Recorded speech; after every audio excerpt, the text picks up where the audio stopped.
or do we need one? We don't need one. No, we got 3 of them right there. We're good. Perfect. Was that a complete victory, or do you leave with any concern? I think that style of offense that we played against was the first time we've seen a lot of heavy throwing. And so I think we'll probably, get on the film and learn some things from that. And so, I think it was a good win, in November against a team that was dangerous. And we came out early, played well, created some turnovers, and certainly made a lot of plays on the perimeter. In the run game, I thought, we moved the line of scrimmage, and certainly something we've spent some time talking about as an offense. And then finishing drives in the red zone. We're always, something we talk about a lot, but the last couple of weeks has been a point of emphasis. And, so that was well done across the board. But, I don't know, we'll see. We'll get back on the film and figure that out. I mean, being the score was, 45-17 at half, I mean, that's a heck of a half for sure. How do you think that'll be viewed in the state of Michigan? I don't know. I know that we got to play a couple of teams up there the next couple of weeks, so it's going to be a challenge. They're both very, very good teams. Michigan State's coming in here, and we got to get back to playing consistent football, and that's what it is in November. This is a typical November game in the Big Ten. Some wind, cold, and that's what we got to do. Best teams play well in November. Front row left, Dan Holt, 11 Warriors. Ryan, you guys didn't have Garrett Wilson last week. He comes back and he scores 4 touchdowns tonight. Just what ways does he make a difference for this offense that allows it to play at this elite level? Well, I think he did it a couple different ways tonight, right? The first one, he took a short route and went the distance. He caught a deep ball on he caught the ball in the red zone there. We jumped over the defender, which was an amazing catch. And then he took a handoff. Actually, he beat a guy on a slant too for a touchdown. So he's versatile. He can do a lot of different things. He's very powerful and strong. He's got tremendous ball skills, and he played really well tonight. And keeping CJ in at the end of the game, was that a consideration toward Kyle's red shirt? No. I wanted to make sure that we finished the game the right way, and I just felt like that was the right thing to do at the time. Guys, let's try to hold our questions to 1 per person.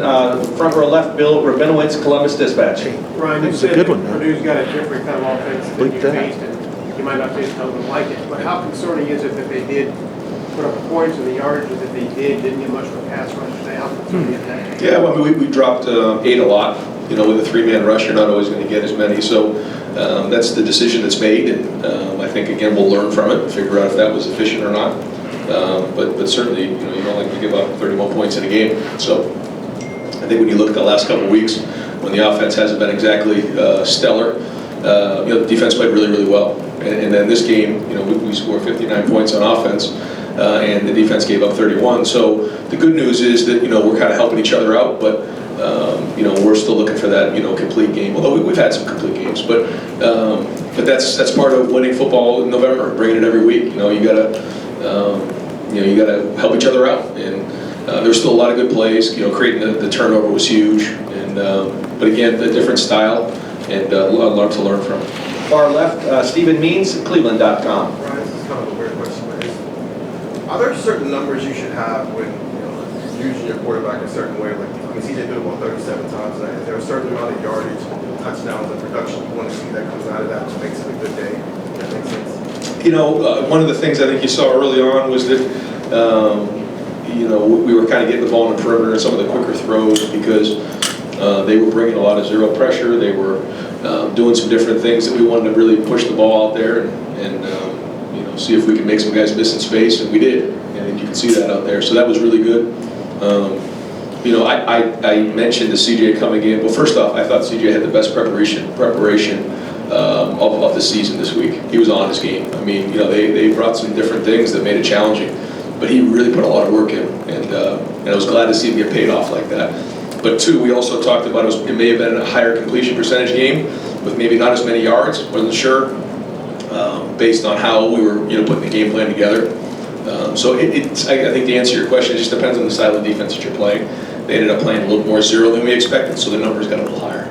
Right next door, Bill Landis, The Athletic. Ryan, it seems like Garrett has gotten better every year.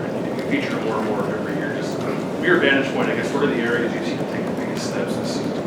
I think is overall just, route running and understanding of, how he fits into the concepts of plays and, how he runs routes with precision, body language for a quarterback. His God-given ability is obviously off the charts, but it's the football IQ, it's the techniques, it's the fundamentals, the route running that's really improved. Over here to the far right, Austin Ward, Letterman Row. Well, you spent this week talking about the group accountability for that offense after the last couple of weeks. Yeah. What did you guys find out? What brought this back today?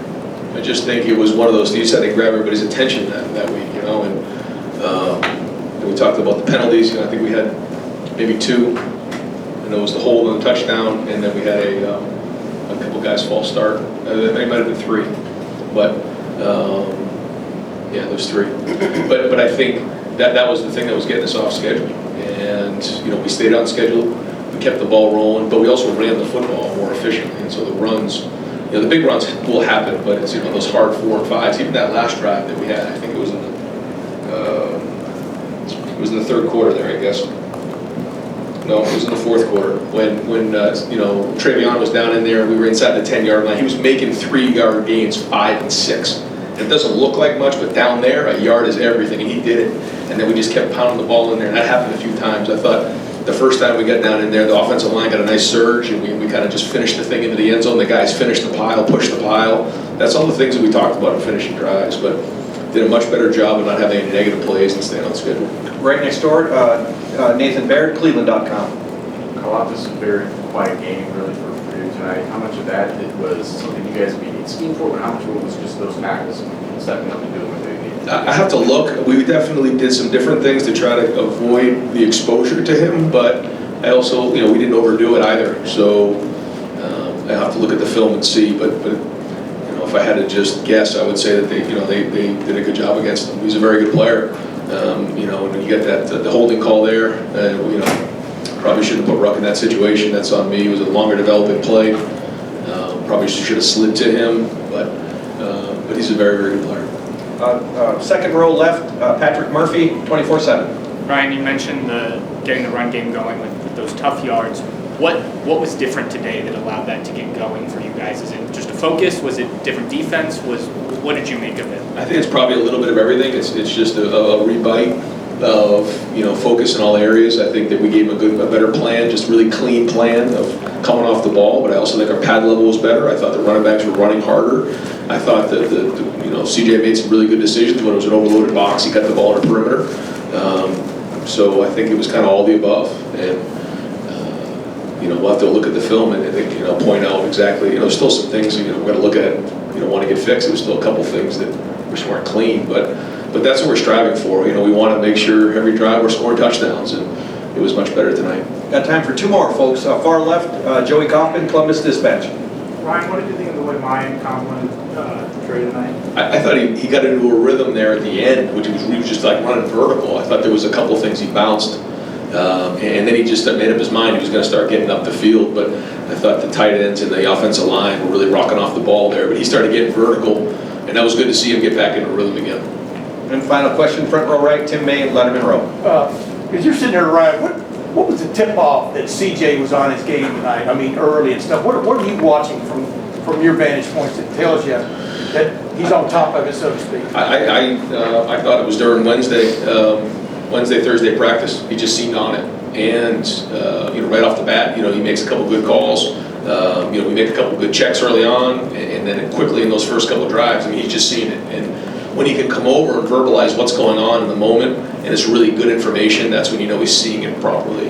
And so much of that has to do with the preparation you put in, and that way you're anticipating what's going on as opposed to reacting, and to me that's the key to quarterback. And to finish in the red zone like y'all did tonight early, Yep. against the number 16 team in the country of red zone defense, Yep. What did it just do for the group? Yeah, I think it's going to build a lot of confidence. Not that I don't think our guys are lacking confidence. I just think after the last 2 weeks, we were a little on edge this week, to be quite honest with you. We just wanted to get back into this game and score in the red zone and get our nose dirty a little bit, and I think we did that. Great. Coach, thank you very much. Thanks, guys. Thanks, Ryan.